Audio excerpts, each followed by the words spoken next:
Hindi mo inaasahan. Tahimik ang gabi, kalmado ang paligid, nakaupo ka lang sa sala, nagbabasa o nanonood ng balita, nang biglang may pumintig sa dibdib mo. Hindi lang basta pintig, isang biglang pagbigat, parang may nakadagan. Napahawak ka sa dibdib mo. Huminga ka ng malalim. Akala mo simpleng pagod lang, pero hindi na ito umaalis. Parang may bumubulong sa'yo, iba na to. Napatingin ka sa paligid, wala kang kasama, walang ibang tao, wala ring oras para magpanig. Ang utak mo, nag-uunahan ng mga tanong. Tatawag ba ako agad? Mag-aantay ba ako? Normal lang ba to? Pero sa likod ng lahat ng tanong na, yan, isa lang ang tunay na bumubulong. Paano kung totoo to? Paano kung inaatake na talaga ako sa puso at mag-isa lang ako? Ito ang pinakakinatatakutang senaryo ng maraming seniors. Hindi ang atake mismo, kundi ang mag-isa habang nangyayari ito. Walang kamay na hahawak sa iyo, walang bibig na sisigaw ng tulong, walang ibang mata na makakakita kung ikaw ay bumagsak na. Kaya ang tanong, handa ka ba? Bawat minuto kapag inaatake ka sa puso ay parang relo ng buhay mo na mabilis ang tiktak. At kung hindi mo alam ang tamang gawin, minsan ilang segundo lang ang pagitan ng pagkaligtas at pagkapahamak. Pero may magandang balita, may mga bagay kang pwedeng gawin kahit nag-iisa ka. At sa video na ito, pag-uusapan natin ang 8 hakbang na dapat mong tandaan. Hindi ito komplikado. Hindi mo kailangan ng stethoscope, doktor o kahit CPR certification. Ang kailangan mo lang ay kaalaman, kahandaan at kalmadong kilos. Ikinuwento sa amin ng isang senior viewer si Aling Nena, 68 taong gulang, na muntik nang inatake sa puso habang nagluluto. Biglang nanlamig ang kanyang mga kamay, pinagpawisan at parang umiikot ang paligid. Sa halip na magpanik, naalala niya ang napanood niya dati tungkol sa mga sintomas. Umupo siya, huminga ng dahan-dahan at tumawag kaagad sa siyam na isa-isa. Tiniyak niyang may access ang tulong papasok sa bahay. Pagdating sa ospital, sinabi ng doktor, kung hindi mo agad iyan ginawa, baka iba na ang kinahinatnan mo. Ngayon, bago tayo magpatuloy, nais kong itanong sa iyo, ikaw, handa ka ba? Kung nanonood ka pa rin sa puntong ito, iparamdam mong alerto ka. Mag-comment ka ng salitang handa sa ibaba. Iyon na rin ang simpleng paalala sa sarili mo na hindi mo hahayaang mangyari ito sa iyo o sa mahal mo sa buhay ng walang laban. Ngayon, simulan na natin ang 8 hakbang. Ang una, kilalanin ang mga babala bago pa man sigawan ng katawan mo ang panganib. Isang kilalanin kaagad ang mga babala ng atake sa puso. Minsan ang pinakamalaking panganib ay hindi ang sakit, kundi ang hindi mo agad pagkilala sa sakit. Sa kaso ng atake sa puso, ang bawat segundo ng pagkakamali ay katumbas ng bawas sa oras ng buhay. At alam mo kung ano ang mas delikado, yung mga sintomas na hindi mukhang pang-atake sa puso, yung akala mo simpleng hilo lang, o kabag, o pagod lang. Ang katotohanan, hindi laging biglaan ang atake sa puso. Hindi rin ito palaging parang sa pelikula kung saan biglang magigising ka sa sakit, hawak-hawak ang dibdib at bumabagsak sa sahig. Sa mga seniors lalo na, ang sintomas ay tahimik, mapagkunwari at minsan pa nga'y parang simpleng discomfort lang. Kaya't napakahalaga, kilalanin mo agad.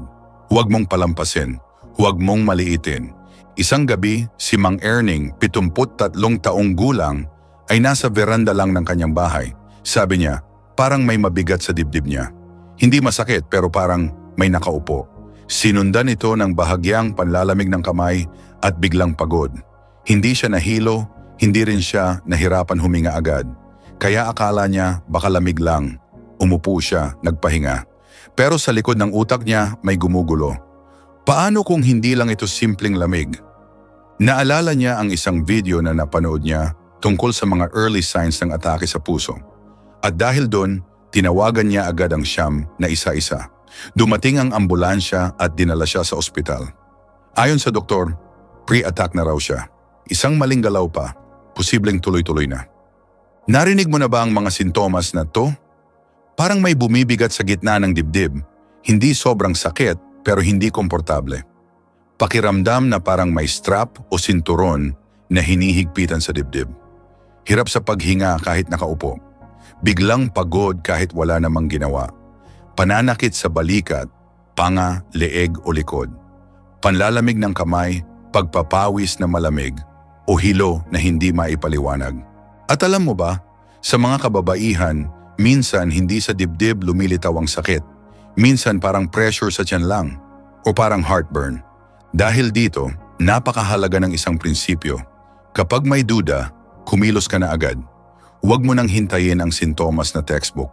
Kung ramdam mo na may kakaiba sa katawan mo, lalo na kung ikaw ay senior, may high blood, diabetes o naninigarilyo, isipin mo ng warning signal ito. Hindi mo kailangang magpanik. Ang kailangan mo ay maging alerto. Kung may nararamdaman ka sa dibdib na hindi mo naramdaman dati, yan ay senyales. At kung may kombinasyon ng tatlo o higit pa sa mga binanggit natin, huwag ka nang maghintay. Tumigil ka sa ginagawa mo, umupo, at maghanda sa susunod na hakbang. Dalawang tumawag agad sa emergency hotline, 911 o lokal na numero. Kapag nagsimula na ang dibdib mong bumigat, kapag parang may sumisiksik sa loob at hindi mo na alam kung saan kakakapit, iyan ang oras na hindi mo na dapat pag-isipan. Iyan ang oras ng kilos. Pero sa maraming seniors, may dalawang dahilan kung bakit hindi agad tumatawag ng tulong. Una, dahil iniisip nilang baka okay lang to, at ikalawa, dahil nahihiya silang baka mali lang ang hinala nila. Pero sa totoo lang, kung nararamdaman mo na ang kakaiba sa katawan mo, kung nagdududa ka na, wala ka ng oras para mahiya. Isang umaga, si Aling Linda, 76 na anyos, ay nasa silid lang. Hindi sobrang sakit pero hindi rin komportable. Tapos biglang dumaan ang malamig na pawis. Sa halip na tawagan agad ang anak, kumuha pa siya ng kape. Sinubukang itulog. Pero lumala. Nang tumawag siya sa barangay Tanod, halos hindi na siya makasalita sa telepono. Pagdating ng tulong, inabot pa ng 5 minuto para ma-revive siya. Dahil sa mga oras ng atake sa puso, bawat segundo ay may epekto sa puso mo. Ang oxygen sa dugo ay hindi na umaabot sa kalamnan ng puso. Hindi ito drama. Ito ay biological reality. Kaya't kung may nararamdaman kang hindi normal, kahit hindi mo sigurado, tumawag ka agad sa 911. Libre ito. Hindi mo kailangang may load. Kahit lumang keypad phone, basta may signal, sapat na. Pero paano kung nasa probinsya ka at mahina ang signal? Paano kung walang sumasagot? Ito ang dahilan kung bakit dapat mo ring alam ang barangay emergency number ninyo. Ilista mo ito sa papel, ilagay sa pintuan ng ref, isulat sa notebook, at higit sa lahat, sabihin mo sa pamilya mo kung nasaan yan. May ilang barangay na may direktang contact sa ambulansya. May iba, tanod lang muna ang darating, pero kung may motor o trike, sila ang magsasakay sa'yo. At minsan, yan ang pagkakaiba ng mabubuhay ka pa o hindi na makakarating sa ospital. Hindi ito tungkol sa pagiging paranoid. Ito ay tungkol sa pagiging handa. Mas pipiliin mo bang tumawag at malamang ayos ka, kaysa hindi tumawag at hindi mo na maikwento ang nangyari? Kung hindi pa nakasave sa phone mo ang 911, ngayon na ang oras. At kung may listahan ka ng emergency contact, anak mo, kapitbahay, tanod, i-check mo rin kung active pa ang number. Dahil sa sandaling mangyari ang hindi inaasahan, hindi mo nagugustuhing mag-scroll sa phone mo habang umiikot ang paningin mo. Ngayon gusto kong malaman kung binabasa mo pa rin ito. Kung may natutunan ka, mag-comment ng salitang tawag sa ibaba. Ipakita mong naintindihan mo, ang isang tawag minsan ay buhay na nailigtas. 3 ngumuya ng isang aspirin kung mayroon. At sa kaso ng atake sa puso, minsan ang maliit na tableta ng aspirin, oo, yung pangkaraniwang gamot na nasa botika o kabinet sa kusina, ang pwedeng maging sagot kung bakit ka pa humihinga kinabukasan. Bakit aspirin? Dahil kapag inaatake ka sa puso, ang isa sa mga pangunahing dahilan ay ang pagbara ng dugo sa coronary artery. At habang tumatagal ang bara, wala ng oxygen na dumadaloy. Unti-unting namamatay ang parte ng puso mo. Pero narito ang sikreto. Kung ngunguya ka agad ng aspirin, hindi lunok, kundi nguyain mismo, mas mabilis itong pumapasok sa sistema mo at nagsisimulang gawing mas malabnaw ang dugo. Ibig sabihin, may posibilidad na bumagal ang pamumuo ng bara o kahit paano'y makadaan pa ang dugo habang papunta na ang tulong. Hindi ito magic, hindi rin tsamba. Ito ay medical reality. Halimbawa, si Mang Joe, 72 anyos, ay biglang nakaramdam ng paninikip sa dibdib habang nagdidilig ng halaman. Pumunta siya sa kusina, kumuha ng aspirin at ngumunguya habang tinatawagan ang siyam na isa-isa. Pwede bang basta uminom ng aspirin? Hindi. Kung ikaw ay may allergy sa aspirin o may iniinom na gamot na bawal isabay dito, tulad ng ilang blood thinner, huwag mo itong gawin nang walang go signal ng doktor. Kaya ngayon pa lang, tanungin mo na ang doktor mo, "Doc, pwede ba akong uminom ng aspirin kung sakaling magkaroon ako ng atake sa puso?" Dahil kapag nasa gitna ka na ng emergency, huli na para itanong pa iyan. At kung pwede ka naman pala, magtabi ka na ngayon. Hindi sa loob ng kahon sa likod ng cabinet, kundi sa lugar na madaling maabot. Ilagay sa tabi ng kama, sa bulsa ng bag mo, sa drawer sa sala. Gumamit ng lalagyang hindi madaling buksan ng bata, pero madaling makuha ng senior. Hindi mo alam kung kailan ito magiging pinakamahalagang gamot sa buhay mo. May isa pang detalye. Gumamit ng regular aspirin, hindi yung enteric-coated o delayed release. Mas mabagal ang epekto ng coated aspirin. Kung iyon lang ang meron ka, nguyain mo pa rin, mas mabagal pa rin ang mabilis kaysa wala. Ngayong alam mo na ito, itanong mo sa sarili mo, kung mangyari ito bukas, handa ka ba? May aspirin ka ba sa abot kamay mo? Alam ba ng pamilya mo kung nasaan ito? At kung sa tingin mo ay mahalagang malaman ito ng iba, huwag mo itong itikom sa sarili mo. Ang kaalaman na hindi ibinabahagi ay walang silbi. Kung isa kang senior na nagmamalasakit, mag-subscribe ka ngayon para malaman mo ang lahat ng pwedeng magligtas ng buhay, hindi lang sa iyo, kundi pati sa mga mahal mo. 4 na umupo o humiga, bawasan ang trabaho ng iyong puso. Kapag inaatake ka sa puso, hindi lang importante ang gamot at pagtawag ng tulong. Mahalaga rin ang kilos ng katawan mo sa sandaling iyon. At kung may isa kang dapat tandaan agad, pagkatapos mong tumawag ng siyam na isa at uminom ng aspirin, ito ay ang tamang pag-upo o paghiga. Bakit? Dahil ang bawat galaw mo ay may epekto sa tibok ng puso mo. At sa gitna ng atake, ang puso mo ay halos lumalaban para manatiling buhay. Kapag nagpumilit kang tumayo, maglakad o maghanap ng gamit, lalo mong pinapahirapan ang puso. Kaya ang pinakaunang utos pagkatapos ng tulong at gamot, huminto ka. Umupo o humiga sa ligtas at komportabling posisyon. Kung may upuang may sandalan, doon ka. Kung wala, humiga ka sa kama o sahig, basta hindi delikado. Ang layunin ay bawasan ang stress sa katawan mo para hindi mawalan ng kontrol ang tibok ng puso. Si Aling Nida, 69 na anyos, ay nakaramdam ng matinding paninikip ng dibdib habang naghuhugas ng pinggan. Naalala niyang nabasa niya dati na hindi dapat magmadali o magpanik, kaya tumigil siya sa ginagawa niya, naupo sa sofa at dahan-dahang huminga. Tinawagan ng siyam na isa at tiniyak na bukas ang pinto. Pagdating ng ambulansya, stable pa rin siya. Ayon sa nurse, ang pag-upo niya agad ang isa sa mga dahilan kung bakit hindi lumala ang kondisyon niya. Ang hindi paggalaw ay hindi kahinaan. Ito ay disiplina. Kadalasan ang instinct natin ay kumilos, maghanap ng tulong, mag-unlock ng pinto, o tapusin ang ginagawa natin. Pero sa oras ng panganib, ang hindi pagkilos ay mismong aksyon na makakapagligtas. Kung pakiramdam mo ay mahihimatay ka, humiga sa kaliwang tagiliran, bahagyang nakataas ang ulo. Huwag hayaan ang katawan mong nakasubsob o nagkakandahirap sa posisyon.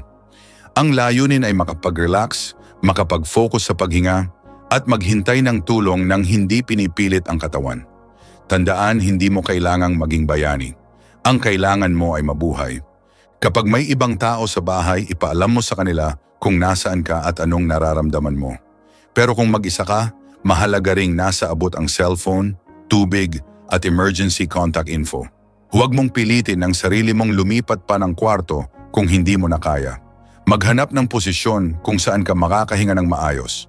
Kahit ilang minuto ng katahimikan at hindi paggalaw, pwedeng makadagdag sa tibay ng puso. 5, i-unlock ang pinto. Huwag pahirapan ang tumulong sa'yo. Sa gitna ng emergency, bawat segundo ay mahalaga. At kung may isang bagay na madalas nakakaligtaan ng mga tao, lalo na ng seniors, ito ay ang simpleng pag-unlock ng pinto. Isipin mo ito, tumawag ka na ng siyam na isa-isa, nakaupo ka na, naghintay, pero sarado ang pinto.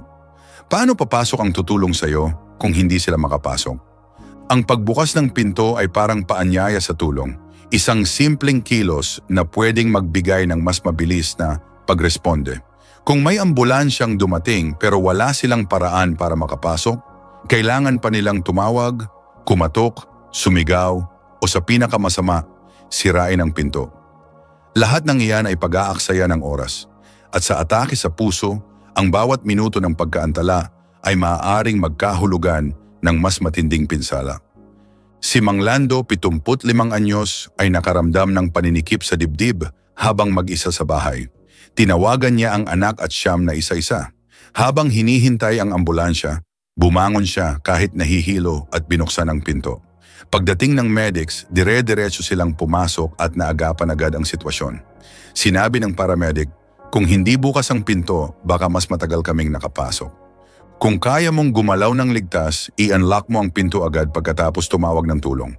Pero kung masyado ng delikado ang paglakad, huwag mong ipilit. Mas mahalaga ang kaligtasan mo kaysa sa pinto. Sa ganitong kaso, mas mabuti kung may mga alternatibong paraan ka, tulad ng smart lock, extra key sa kapitbahay, o family member na may duplicate key. Ilista rin ang address mo ng malinaw sa loob ng bahay at sa labas. May mga pagkakataon na nalilito ang responders, lalo na sa mga compound o apartment. Kapag malinaw ang address at bukas ang daan, mas mabilis ang tulong. Kung ikaw ay may kasama sa bahay, siguraduhing alam din nila ang kahalagahan ng pagbubukas ng pinto sa emergency. Mag-usap kayo kung sino ang may hawak ng susi at kung sino ang pwedeng tawagan kung kailangan. Mainam ding maglagay ng emergency instruction card sa may pintuan, puno ng pangalan, contact number, allergies at kahit blood type. Sa oras ng emergency, hindi na kailangang magtanong pa. Kung gabi o madaling araw mangyari ito, tiyaking may ilaw sa labas ng bahay para madaling makita ng responder ang daan. At kung may aso ka, siguraduhing nakatali o nasa loob ito, ayaw nating matakot o madelay ang medical team. Gamitin ang speakerphone at medical ID ng iyong telepono. Kapag inaatake ka sa puso at mag-isa ka sa bahay, maaaring dumating ang punto na hindi mo na kayang magsalita o makakilos ng maayos. Sa ganitong sitwasyon, ang telepono mo ang maaaring maging pinakamahalagang kasangkapan mo sa pagkaligtas. Pero hindi lang ito basta gamit pang komunikasyon.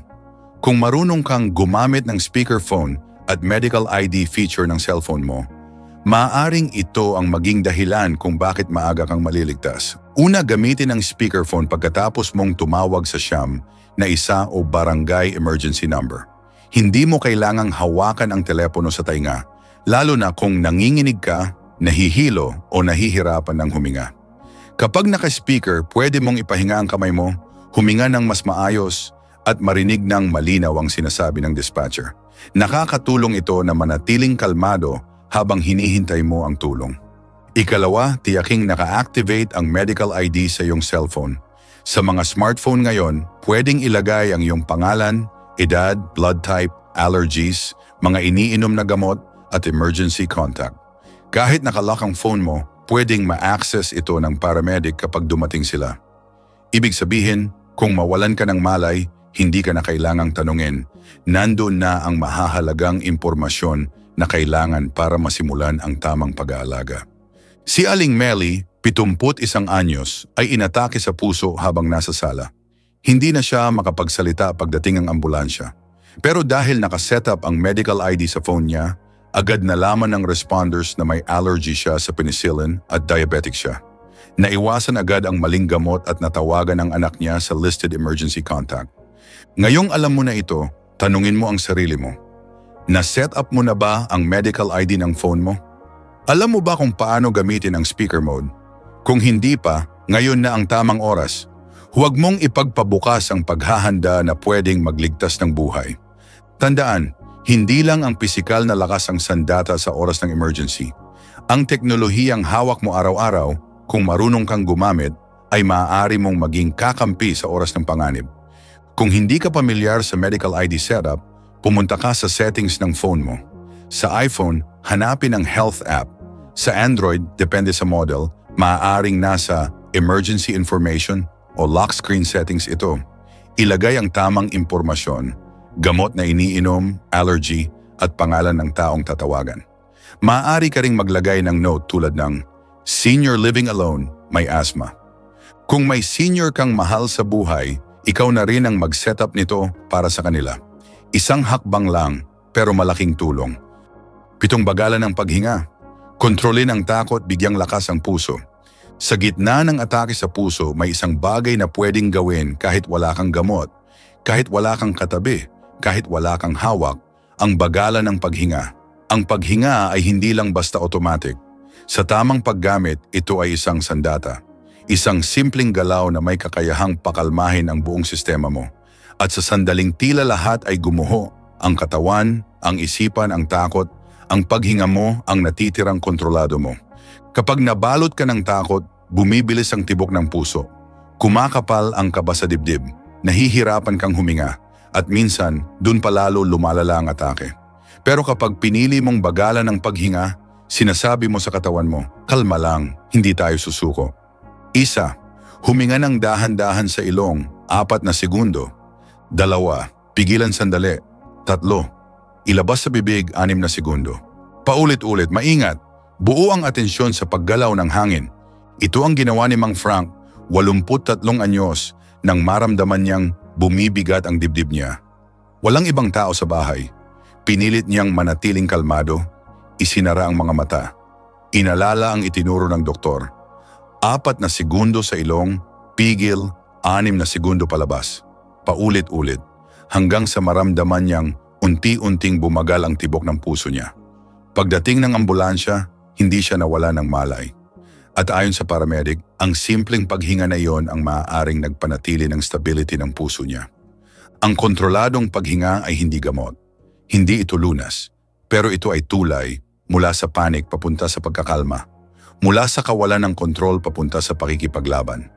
Ito ang bumabalanse sa utak, sa emosyon, at sa tibok ng puso. At kung wala ka ng ibang maasahan sa katawan mo, ito lang ang kailangan mong tandaan. Huminga ka, dahan-dahan, buo ang loob, buo ang isip. Maaari mong praktisin ito kahit kailan, habang nanonood ng TV, habang nagpapahinga, habang nasa biyahe, para kapag dumating ang hindi inaasahan, hindi na magugulat ang katawan mo. Sanay na siya, kalma na siya. Kung isa ka sa mga senior na may high blood, diabetes, o history ng atake sa puso, ang simpleng pag-practice ng ganitong paghinga araw-araw ay pwedeng maging bahagi ng iyong survival kit. Hindi ito mahal, hindi ito komplikado, pero ang epekto nito napakalalim. Sa kalmadong katawan, may lakas. Sa kontroladong hininga, may panibagong pagkakataon. 8, maging handa sa susunod. Buuin ang iyong personal na survival plan. Hindi mo alam kung kailan ito mangyayari ulit. Maaaring bukas, sa 1 linggo, o habang nagpapahinga ka lang sa tanghali. Pero kung 1 beses ka nang inatake sa puso o may mataas kang risk, ang tanong hindi na paano kung mangyari, kundi handa ka ba kapag mangyari ulit. Ngayong natutunan mo na ang 7 hakbang, ang 8 ay para sa araw-araw. Ito ang paghahanda. Ito ang pagbuo ng sarili mong survival plan. Ibig sabihin, may aspirin ka sa tamang lugar. May listahan ka ng emergency contact. May alam kang barangay emergency number, lalo na kung mahina ang signal sa lugar mo. May medical ID ang phone mo. At higit sa lahat, alam mo ang mga symptoms? Oo, kahit yung tahimik na klase. Tulad ng malamig na pawis, biglang pagod, pagduduwal, o tila hindi maipaliwanag na kaba sa dibdib. Isa sa mga hindi madalas na pag-uusapan ay ang papel ng oxygen sa gitna ng atake. Kapag barado ang ugat, hindi na nakakarating ang oxygen sa puso. Kaya bawat segundo ng pagkaantala ay literal na buhay na nababawasan. Ang dugo, kung ito ay malapot o may bara, ay hindi epektibong makakatulong sa katawan. Dito pumapasok ang halaga ng aspirin, ng tamang paghinga, at ng mabilis na aksyon. Si Mang Celso, 70 anyos ay inatake sa puso habang nanonood ng TV. Naramdaman niyang nanlamig ang katawan niya, pinagpawisan ng malamig at biglang sumakit ang dibdib. Pero dahil may plano siya, may aspirin sa drawer, may medical ID sa phone at nakasave sa speed dial ang siyam na isa-isa, nakaligtas siya. Hindi siya nagpanik. Gumalaw siya ayon sa plano. At ayon sa doktor, ang mismong paghahanda na iyon ang nagligtas sa kanya. Ngayong ikaw, anong plano mo? May nakahanda ka bang aspirin? May listahan ka ba sa ref? Naka-on ba ang medical ID mo? Alam ba ng pamilya mo kung ano ang gagawin kung ikaw ay inaatake habang mag-isa? Hindi mo kailangang maging perpekto, pero kailangan mong maging handa. Dahil sa mundo ng kalusugan ng seniors, minsan ang pinakamaliit na preparasyon ang pinakapinapahalagahan ng buhay. Kung umabot ka sa dulo ng video na ito, isang bagay ang malinaw: handa kang matuto, handa kang mabuhay, at kahit sa gitna ng panganib, kahit mag-isa, may mga paraan para ipaglaban ang sarili mong buhay. Sa mundong minsan ay tila napakabilis, minsan tayo lang ang kailangang bumagal para mabuhay. Ang kaligtasan ay hindi laging depende sa ospital. Minsan ito ay nasa iyong kamay, nasa tamang desisyon sa tamang segundo, nasa pag-alala sa mga simpleng hakbang tulad ng pag-upo, paghinga, pagtawag at pag-unlock ng pinto. Nasa isang tableta ng aspirin, nasa speakerphone, nasa medical ID. At oo, minsan, nasa isang pirasong papel lang na nakadikit sa refrigerator, kung saan nakasulat ang emergency number sakaling mahina ang signal. Hindi mo kailangang maging doktor, hindi mo kailangang maging malakas sa lahat ng oras. Ang kailangan mo lang ay maging handa, maging malinaw ang isip, at higit sa lahat, magtiwala sa sariling kakayahang kumilos kapag oras na. Ngayong alam mo na ang 8 hakbang, ang tanong, may gagawin ka ba? Ipapasa mo ba ang kaalamang ito? I-check mo ba kung may aspirin pa sa bahay? Isi-set up mo ba ang medical ID ng iyong cellphone? Isusulat mo ba sa ref ang emergency number ng barangay? Kung ang sagot mo ay, oo, iparamdam mo. I-comment mo sa ibaba ang salitang, handa na ako. Para malaman naming narito ka.